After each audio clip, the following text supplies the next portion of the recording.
दिलप्रिय, बात कुछ ऐसी है कि आप लोगों में से काफ़ी लोगों ने ये सुना होगा कि लोग कह रहे हैं कि मैं वाटरलू जा रहा हूँ या मैं वाटरलू जा रही हूँ या मैं किचनर जा रहा हूँ या मैं किचनर जा रही हूँ। मगर यहाँ पर एक जो बड़ा क्वेश्चन है वो ये है, ये वाटरलू है कहाँ? क्या मुझे वाटरलू जाना चाहिए? क्या मुझे अपनी जिंदगी में ये डिसीजन लेना चाहिए? अरे इतने लोग क्यों जाते हैं वाटरलू? वाटरलू में ऐसा है क्या? तो देखो, जिन लोगों को पता है उनको तो पता है, लेकिन जिनको नहीं पता उनके लिए अपूर्ण है।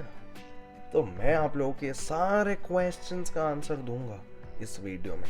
पूरी डिटेल में हम बात करेंगे why is Waterloo so famous, और यहाँ पर लोग क्यों आ रहे हैं। किचनर जो एरिया है वो इतना बड़ा, मतलब इतना जो अमेजिंग पॉपुलर हो रहा है वो क्यों हो रहा है। तो सारी बातें हम खुलकर करेंगे। शुरू करते हैं। Hey guys, this is यथार्थ गांधी and you're watching यथार्थ talks. Thank you so much for being here। तो सबसे पहले हम ये बात कर लेते हैं कि वाटरलू है कहाँ पर। क्योंकि देखो, अगर आपको कहीं पहुँचना है तो उसके लिए आपको ये तो पता होना चाहिए ना कि आपकी डेस्टिनेशन है किधर। तो जैसे कि ब्रिटिश कोलंबिया एक प्रोविंस था, वैसे ही ओंटारियो एक प्रोविंस है, और उसी तरीके से टोटल कनाडा में 10 प्रोविंसेस है। बट अभी हम बात कर रहे हैं ओंटारियो की। तो हम ओंटारियो में एक जगह है जिसको सब जानते हैं, जिसका नाम है टोरंटो।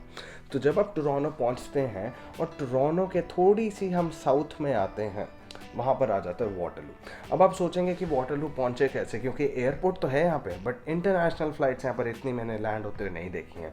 और स्पेशली जब आपकी इतनी दूर दराज की कंट्री से आ रही हो तो बिल्कुल ही लैंड नहीं होती यहाँ पे, क्योंकि इतना वो एरिया नहीं ना होता उनके पास। तो बात कुछ ऐसी कि टोरंटो से वाटरलू आने के लिए आपको राइड शेयर्स मिल जाती हैं, जो कि बहुत अच्छी चीज़ है। It cost you about like, depending upon आप किस सिटी से आ रहे हैं। अगर आप टोरंटो से आ रहे हैं, अगर आप स्कारब्रो से आ रहे हैं, अगर आप ब्रैम्पटन से आ रहे हैं, और अगर आप गुएल्फ से आ रहे हैं, मिसिसागा से आ रहे हैं, जो ये पूरा GTA एरिया जिसे हम कहते हैं ग्रेटर टोरंटो एरिया, तो वहाँ से आने के लिए आपको राइड शेयर टैक्सीज मिल जाती हैं। And that cost you about may be the range lies between $25 to $40। इसके बीच में आपको सब कुछ मिल जाता है। उसके अलावा बसेस चलती हैं जिनको गो बसेस बोलते हैं। तो गो बसेस के डिफरेंट स्टेशन होते हैं, वहाँ से गो बसेस चलती है, और ट्रेन भी चलती है। एक ट्रेन गो ट्रेन भी चलती है, तो आपको ट्रेन भी मिल सकती है। तो commute to Waterloo either from Waterloo to Toronto और Toronto to Waterloo is not that difficult. आपके लिए बहुत सारे ऑप्शंस अवेलेबल हैं, जैसे भी आपको जाना है आप जा सकते हैं, कोई दिक्कत वाली बात है ही नहीं। हम अगले टॉपिक पर बात करेंगे, वो ये है कि इस सिटी में रहने का क्या सीन है। क्योंकि हर सिटी का ना एक अपना चार्म होता है रहने का, और हर सिटी में एक सीन भी होता है रहने का, कि मेजरली लोग क्या रेंट आउट कर रहे हैं और क्या वहाँ पे प्रॉपर्टीज़ ज़्यादा बन रही हैं, किस लोकेलिटी में बन रही है। तो ये सब बातें। तो जो वाटरलू किचनर है, तो इन जगहों पर जो मैंने मेजरली नोटिस करा है, मोस्टली लोग जैसे शेयर्ड अपार्टमेंट्स में रहते हैं, ऐसे जैसे शेयर्ड हाउसेस की जो आपने मेरी पुरानी वीडियोस देखी हैं, वो यहाँ पे कॉन्सेप्ट बिल्कुल भी नहीं है, या है भी तो बहुत मिनिमल है। तो उसमें आपको मतलब मे बी आपको कभी दिखे ही ना उसकी एड्स इतनी ज़्यादा इंटरनेट पर, क्योंकि यहाँ पे जो रेजिडेंशियल एरिया है जहाँ पर लोग हैं, वहाँ पर वो अपना घर रखते हैं, अपने तक रखते हैं। They do not want tenants over there. तो मेजरली स्टूडेंट्स के लिए या वर्किंग प्रोफेशनल्स के लिए यहाँ पर अपार्टमेंट बिल्डिंग्स बन रही हैं। और उसमें क्या होता है, आप you are not dealing with one sort of a landlord sort of a thing, you are dealing with the company जिसकी ये अपार्टमेंट बिल्डिंग है, you are dealing with them, और उनसे आप बात कर रहे हैं कि भैया मेरे को घर चाहिए, और वो आपको घर देते हैं मतलब वहाँ पर। और रेट जो है वो 750 850 इस रेंज में आपको एक अच्छा बेडरूम मिल जाता है। And then you also get an attached washroom to it, so your washroom is personal. That's the biggest what I can say like the biggest blessing ever, क्योंकि वॉशरूम शेयर करना थोड़ा सबके लिए डिफ़िकल्ट होता है। तो ये चीज़ है। उसके अलावा यहाँ पे जो कॉन्ट्रैक्ट्स बनते हैं वो एक साल के बनते हैं, कि आपका 1 साल का एक पूरा कॉन्ट्रैक्ट बनेगा और उसमें आप रहेंगे, जो लोग लीज़ लेते हैं। अब इसमें देयर इज़ अनदर कैच कि कुछ लोग ऐसा होता है कि 1 साल का कॉन्ट्रैक्ट तो ले लेते हैं, बट फिर वो 4 महीने के लिए घर चले जाते हैं। तो वो लोग अपना वो जो रूम है 4 महीने का रेंट उन्हें ना पे करना पड़े, वो सबलेट करके जाते हैं। तो वो भी एक अलग कॉन्ट्रैक्ट, वो मतलब ये टॉप हायरार्की में अगर हम देखें तो ये बिल्डिंग है, वो फिर एक ओनर है जिसके पास 1 साल की लीज़ है और उसने वो सबलेट करा है। तो वो आप तक जब पहुंच रहा है तो you are not dealing with the building directly, you are just dealing with this person जो मिडिल मैन है। तो आप उनसे बात करते हैं, आपको 4 महीने के लिए घर मिलता है। बट द थिंग इज़ कि हाँ, यहाँ सेमेस्टर वाइज यूजुअली लोग प्रेफर करते हैं घर लेना, बिकॉज यू नेवर नो आपके नेक्स्ट सेमेस्टर में आपकी क्या हाउसिंग कंडीशंस होंगी, whether you will be here और नॉट बी हियर, और मोस्टली क्योंकि हाइब्रिड भी हो रहे हैं काफ़ी कोर्सेज, तो ये सीन है। तो मतलब घर मिल जाते हैं बट रेंज है 750 850। और बिल्डिंग्स ही लोग प्रेफर करते हैं, बिल्डिंग्स में जिम भी होते हैं, काफ़ी बिल्डिंग्स में है, मेरी बिल्डिंग में है।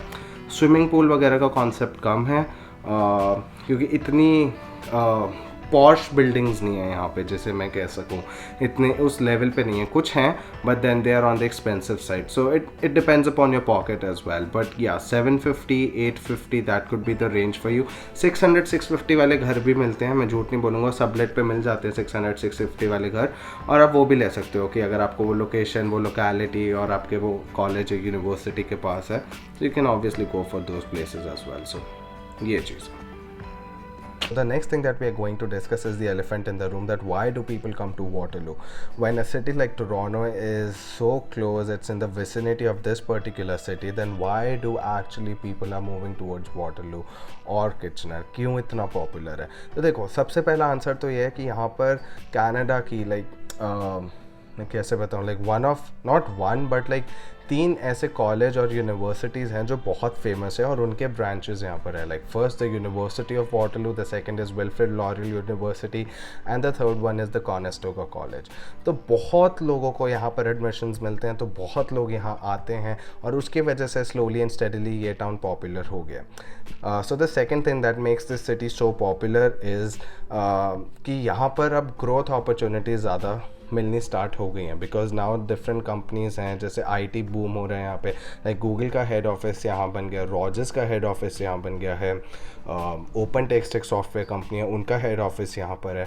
सो देर आर मैनी कंपनीज जिनके हेड ऑफिस यहाँ पर है, शॉपिफाई का हेड ऑफिस यहाँ पर है। तो मतलब this sector is really like ये जो सेक्टर है as in the IT sector, the finance sector, वो यहाँ पर आ रहा है slowly and steadily, because Toronto में जगह भर चुकी है। अब एक सिटी में तुम कितनी और जगह बना लोगे, मतलब भर जाता है ना, तो वो शहर भर चुका है पूरा, तो अब उनको आगे एक्सपैंड करना है, तो वो जो क्लोजेस्ट प्लेस है वो वाटरलू और किचनर ही बनते हैं। प्लस यहाँ पे घर थोड़े से सस्ते मिल रहे थे, तो काफ़ी लोगों ने यहाँ पर घर लिए हैं अपना, ताकि वो फैमिलीज़ को सेटल कर सके। बट अगेन, जब ये सारी बिल्डिंग्स और ये सब आईटी सेक्टर यहाँ आना लग गया, तो स्लोली एंड स्टेडीली इस शहर के भी जो रेट्स हैं वो धीरे धीरे इंक्रीज़ हो रहे हैं, और आने वाले नेक्स्ट मे बी 5-7 ईयर्स में this city will progress like anything. और यहाँ पर इतना ज़्यादा आपको बूम दिखेगा हर चीज़ में, करियर्स में, आपके जॉब फेयर्स में, आपके यूनिवर्सिटी के स्टूडेंट्स में। So this is going to be crazy over here. तो हाँ, मतलब जो घर पहले सस्ते थे वो धीरे धीरे और महंगे हो रहे हैं, और रेंट्स भी ऐसे ऐसे इंक्रीज़ होंगे।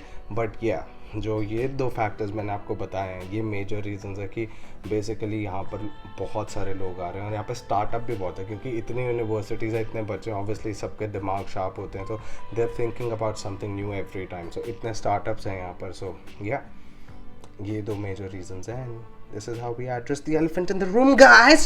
Let's talk about the other topic now. Woo! तो देखो, अब हम यहाँ पे बात करेंगे नाइट लाइफ की। तो बात कुछ ऐसी है कि मैं यहाँ की नाइट लाइफ से बहुत ज़्यादा इम्प्रेस हुआ हूँ, और वो इसलिए हुआ हूँ क्योंकि मैं एक ऐसी जगह से आया हूँ जहाँ पर नाइट लाइफ इतनी ज़्यादा हैपनिंग नहीं थी। और and it's, I believe it's a safe time and space to say so कि पैंडमिक अब मतलब इराडिकेट हो चुका है, मतलब इट्स लॉन्ग गॉन नाउ। मतलब अब लोग बात नहीं करते हैं उसके बारे में, और सोच लेते हैं बट बात नहीं करते हैं। एंड द थिंग इज़ कि अब जो समर्स आएंगे तो उसमें मुझे इतने लोग देखने को मिले हैं, इतने ज़्यादा यहाँ पर एक्टिविटीज़ हुई हैं, इतनी ज़्यादा इवेंट्स हुए हैं कि that you could take part in, you could participate in, and then you know, और even if you don't want to go there, you can just see the pictures, और लाइक आप घर से देख सकते हो कि इतने लोग हैं बाहर, मतलब किसी दिन बाहर निकलने का मन नहीं है तो। बट तो नाइट लाइफ यहाँ पर है, और नाइट के अलावा मतलब वैसे जनरल लाइफ भी यहाँ पे काफ़ी मुझे हैपनिंग लगी। I didn't find it a slow city, चाहे ये थोड़ी दूर है टोरंटो से, but I never found it like slow. It's very happening, it's like always on the run. यहाँ पे मैंने लोगों को देखा है। हाँ, तो ऑब्वियसली वहाँ के कंपैरिजन में थोड़ा कम होगा if you take frame of reference as Toronto, but हाँ, दिस इज़ नॉट कि जहाँ पर आप आकर बोर हो जाओगे या आपको कुछ करने को नहीं मिलेगा। ऑब्वियसली जिनका attraction is towards the nature, उनके लिए थोड़ा what I would say that इतना हैपनिंग नहीं है। बट मेरा अट्रैक्शन दोनों जगह, मतलब नेचर में भी और मटीरियलिस्टिक भी, तो मैं बहुत ज़्यादा मटीरियलिस्टिक हूँ। तो मुझे ये एक different a different segment of my life, a different aspect of the whole this living यहाँ पर मेरे को देखने को मिला है. So that's really good. And जो लोग यहाँ पर आ रहे हैं, they I am pretty sure you will never get bored of it. I don't know how winters would turn out to be, but yes summers और ये सब चीज़ मतलब फॉल एंड स्प्रिंग, इसमें तो काफ़ी कुछ रहा है यहाँ पे. एंड प्रीटी मच रात को काफ़ी चीज़ें देर तक खुली रहती भी हैं, जो चाहे वो डाउनटाउन हो, चाहे वो अप टाउन हो, चाहे वो एरियाज अराउंड डाउनटाउन और अप टाउन हो. तो that's a good thing as well. Yes.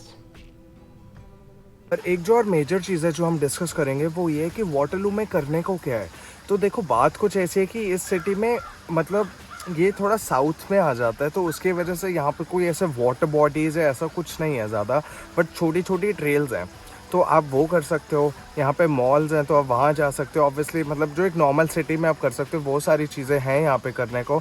और इसके पास में ही लाइक 30 मिनट्स दूर वाटरलू से एक सिटी है एलोरा करके, जो कि बहुत प्रिटी है, तो आप वहाँ जा सकते हो. ग्रैंड बैंड बीच है वो यहाँ से 1.5 आवर की ड्राइव पर, and it's a very beautiful beach. ऐसे वो नेटफ्लिक्स वाला पूरा टाउन बनाया हुआ बीच को पूरा, तो वो बहुत अच्छा है. और जो 7-8 यहाँ पे ट्रेल्स हैं वो कर सकते हो. और मैं ज़्यादातर वही करता हूँ क्योंकि आप लोग को तो पता ही है, जो पुराने लोग हैं उनको तो पता ही है, जो नए लोग देख रहे हैं मतलब ज़्यादातर मैं आप जंगलों में ही पाया जाऊँगा. जंगलों में, पहाड़ों में, मैं इन नदियों में यहीं आसपास कहीं भटक रहूँगा, तो मैं वहीं होता हूँ ज़्यादातर. और मैं सारी ट्रेल्स इस सिटी की पूरी कर चुका हूँ, तो आप भी वो लोग कर सकते हो. तो ये सब चीज़ें हैं जो एक नॉर्मल सिटी में कर सकते हो, और जो नेचर से अटैच्ड है वो ये सब चीज़ें कर सकते हो. ऑब्वियसली यहाँ की ट्रेल्स और यहाँ की hikes are not at all that tough. आप बहुत ईजी वॉक हैं, बहुत मॉडरेट भी नहीं है, मैं उनको ईजी ही बोलूँगा. तो ये सब चीज़ें हैं जो आप यहाँ पे कर सकते हो. Yeah. So the last thing that comes to the question is कि how is Waterloo as a city? Is it good? Is it bad? Like क्या scene क्या है यहाँ पे? See, so for me, अगर I have to rate it out of 10, so I'll definitely rate. यार पीछे ना कुछ आवाज़ आई तो मैं तभी देखा. तो I'll rate it 7 on 10. But there's a catch. I am not that hard of a judge, and in my personality, जो मतलब over the time eventually जो मैंने अपने आप को ग्रूम करा है इस हिसाब से, that I adapt to things very quickly. तो मेरे लिए ये अगर मैं 7 आउट ऑफ 10 दे रहा हूँ, तो हो सकता है आपके लिए ये 9 आउट ऑफ 10 हो, या आपके लिए मे बी 11 ऑन 10 हो, मे बी 1 आउट ऑफ 10 हो, या -1 आउट ऑफ 10 हो. आई डोंट नो. तो जो लोग टोरंटो से आ रहे हैं या किसी भी बड़े सिटी से आ रहे हैं, as a matter of fact they might find it boring and they might not find it very happening, but on the contrary there are many people who will find it very nice. So मतलब एक छोटे शहर में जो सब कुछ हो सकता है उससे ज़्यादा है यहाँ पे. And I have heard that winters में it's very pretty. I haven't seen the winters over here. In winters में मैं आपको बताऊँगा वो भी कि वो जो मैंने सुना है, वेदर इट्स ट्रू और वेदर इट्स नॉट ट्रू, सो या किस लेवल तक ट्रू है. So these are the things that you have to keep in mind. But basic scenario यही है Waterloo का, and I hope कि ये video helps you out and you can make a very firm decision whenever or whatever you are planning for your life, or like majorly if you're coming to Canada or Ontario or what. कितने और हैं यार ज़िंदगी में. तो बस यही है, और बस chill करें, relax करें, और बस thank you so much for watching the vlog, and I'll see you in the next video super soon. Take care. Bye.